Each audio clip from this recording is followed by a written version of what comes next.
I'm Sora Lexon, and this is Lesson 28, Baneful Magick. Again. So let's discuss again the importance of the integration of the subconscious beliefs with the conscious beliefs for mutual benefit instead of having them inside of us battling each other, which thereby limits a person.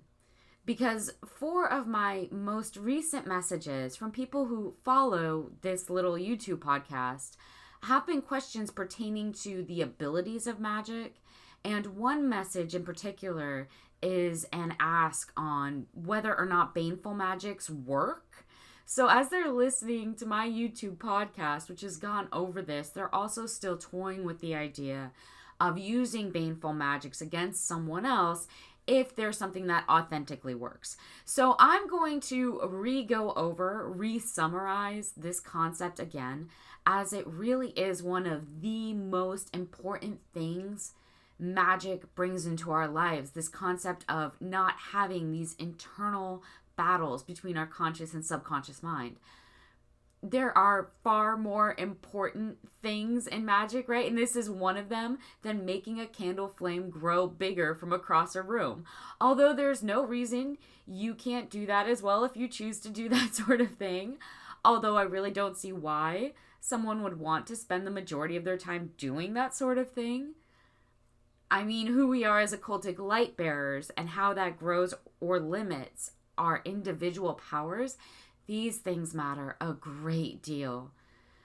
Being able to make a candle light up more or being able to hurt someone else, not quite as important.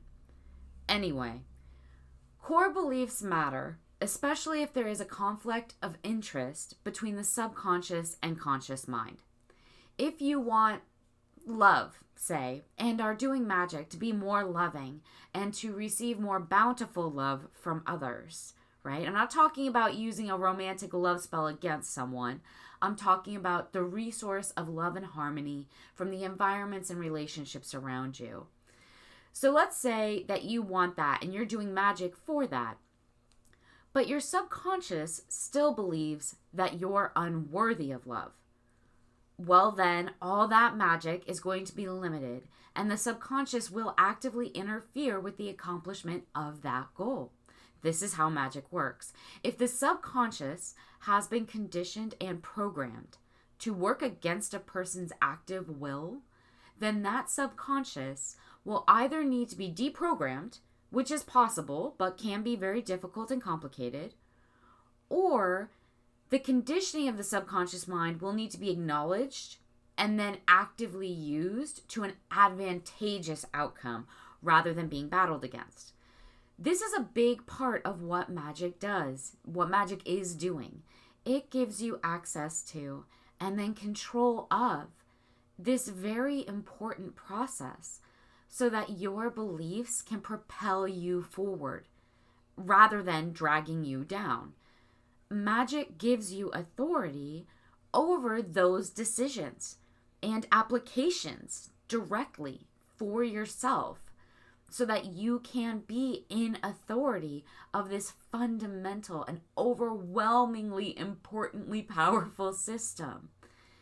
It allows for self-application to find and then create this self, which you have to admit is something no one but you really should have been in control of in the first place.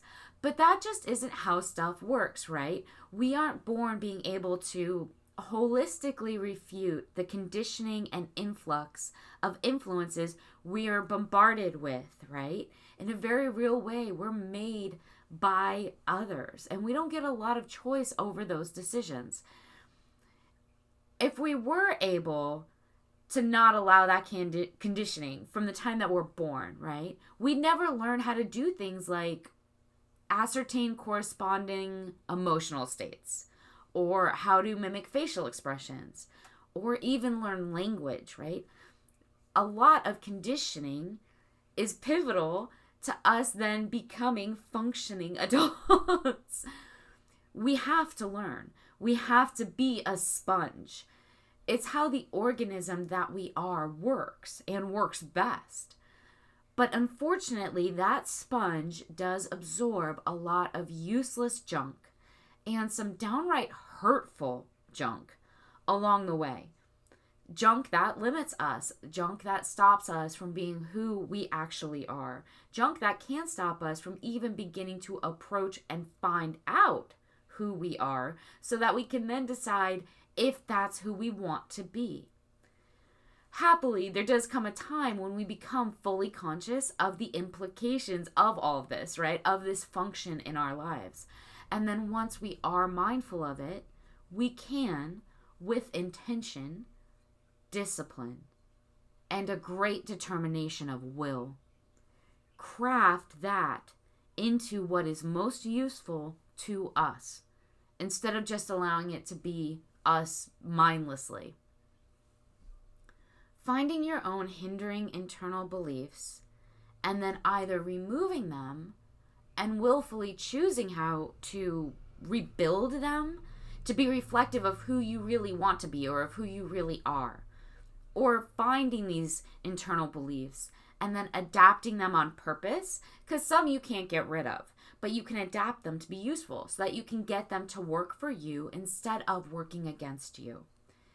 This is one of the many gifts magical practice offers us, and it does come with its own labors and dangers. I've discussed some of those dangers and warnings in the past. Magic isn't for everyone.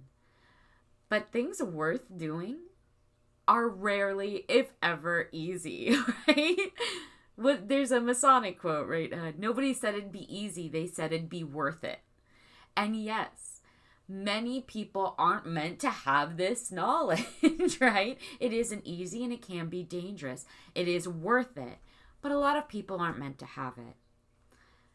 But I also have this very strong sense that far too many people, just given even the messages that I've received directly since beginning these lessons, far too many people are receiving the knowledge of magic without the wisdom of magic. That is, they're being fed these very powerful tools without an understanding of how those tools work or why. And that is very dangerous.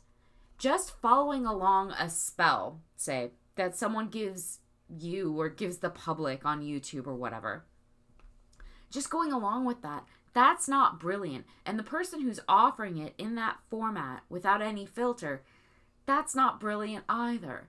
Now, I'm not suggesting that my way of doing magic is the only way of doing magic. Far from it. Magic expresses itself through all cultures and traditions. Facets of truth reflect all around us. It doesn't matter if you're coming from Judaism, Christianity, Egyptian practices, right? None of that matters. It doesn't even matter if you're coming from a religious background or a non-religious background. For instance, even religion itself holds facets of magical truth, which is one of the many reasons most genuine occultists will tell you that it is always important to have respect for all religions, whether they be Catholic or Luciferian, etc., whatever. It doesn't matter. And whether you hold with their teachings or not, you don't have to believe in religion or adhere to its dogmas to understand that religion holds grains of important truths within it. So again, I'm not in any way suggesting that my background of ceremonial ritual magic and how I apply it, my method, is the only way a magical practitioner ought to practice magics. But I am advising that no matter the method you're using, certain pivotal understandings must come into play along with that method for your own sake. Information without wisdom isn't necessarily sane, nor is it safe. If someone hands you an atomic bomb and the information on how to detonate it, but they also don't even allow you the time to find the wisdom to know why you shouldn't do that, see the problem there? Genuine magic, authentic, useful magics, require being passed to others in a way that encourages and then allows for the strengthening of the necessary wisdom for the holding of that powerful tool, along with all of those other magical tools being handed over. And all over the place, I don't see a lot of that going on. It doesn't take much of a search on YouTube or Facebook, for instance, to find some person teaching a hurt your enemy's hex or a binding spell to anyone or everyone who's mindlessly going to come across it. And you might think that isn't all that dangerous or important because, hey, it's just one little brief moment in a person's life, right? What horrible effects can it have? Well, it'll be in their subconscious forever. I can tell you that much. They'll know they've done it, and that's going to have lasting repercussions on them and on their life moving forward. Not to mention that magic done correctly with enough intention behind it will, in fact, work, even if you don't mean it to consciously. No matter how amateurish the unthinking user of a hex or binding spell might be, which is going to create a whole host of other problems, right? Like, quote, oh, I only did this illness hex on them because I was angry, and it wasn't like I thought it was real. But now this person that I did this hex on has pneumonia, right? They've been in the hospital 3 days. I feel awful about all this, even though I still don't believe it was my fault because I don't believe in magic and I just did this silly spell that doesn't mean anything. But still now I feel really guilty. Okay, yeah. So ask yourself this question. Does it make a difference? You're claiming you didn't believe in it, but does it make a difference? If you believe you did it or not to someone else, you know that you've done something nasty here, and now you feel gross about it. So does it matter if that guilt is stemming from magical belief or not? It's still guilt, and you are still now going to feel those effects and have to work through them. They're still going to have an effect on you. And by the way, some part of you believed in what you were doing. You took the action of doing the hex, didn't you? Maybe consciously you thought you were just messing around or playing around, but subconsciously, I mean, you did go collect those ingredients or chant that incantation or whatever, right? You took a lot of physical action and put a lot of energetic intention into something that you're now claiming didn't matter. So it probably did. Like I said, I'm not against different forms of magic. I'm all for them. But I do see a prevailing wind of information disseminated without wisdom given space to grow as that information is received. And who are these people giving you these keys to the kingdom, which they then hold against you whenever they want it? Why are they not allowing you the space and time to find and grow your own wisdom? To make those choices and choose your own direction, right? Which is why I do these lessons at all, despite knowing full well that there are many who shouldn't be given access to magic or its power, right? There are a lot of people who might errantly come across my humble little YouTube podcast that aren't meant to find it. But there are a lot of people who are also meant to. There are many people out there seeking it actively, and their synchronicity is looking for this correspondence. It's looking for the genuine article that is being withheld from them or hidden from them. Hidden for good reason sometimes, to make them strive to find it, yes, but still withheld and slowed down while this other dangerously ignorant influence and all these other ignorant influences aren't hiding at all. And all too often, those influences suck you in to then only charge you in one way or another, either financially or emotionally, right? They're going to find a way to put a tax on you proceeding on your own spiritual path. I can't tell you how many times I've seen this happen to people. And it's ridiculous. It's wrong. It's tragic. It's a toxic, gross thing. a hindrance on society at large. If I'm another option for even one person to that sort of filth, then it's all worth it to me. And if some people are impatient for me to teach more of the how and less of the why of magic, like I'm getting messages in these emails, then all I may offer them is the suggestion that patience is important to the craft, and it's going to empower your magic, and it is going to empower your craft.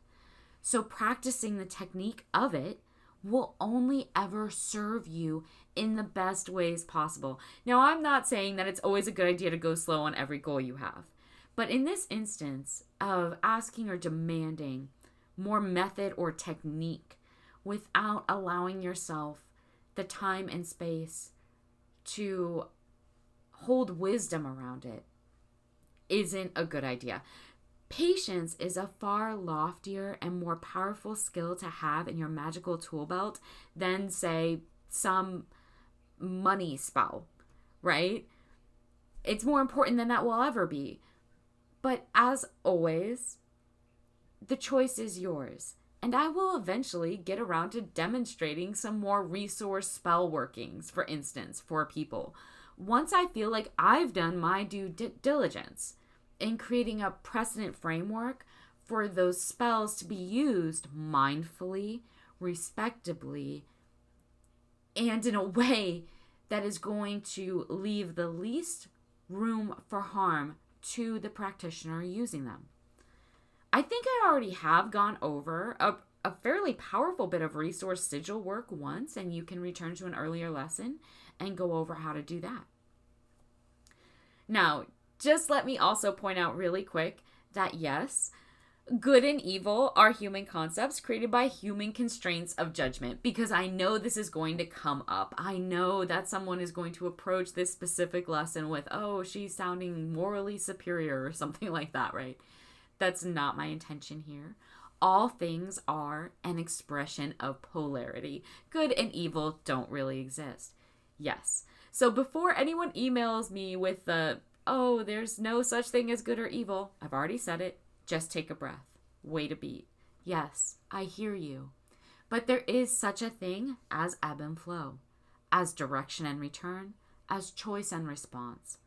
So although what some may call baneful or evil is only a specific individual's interpretation of that action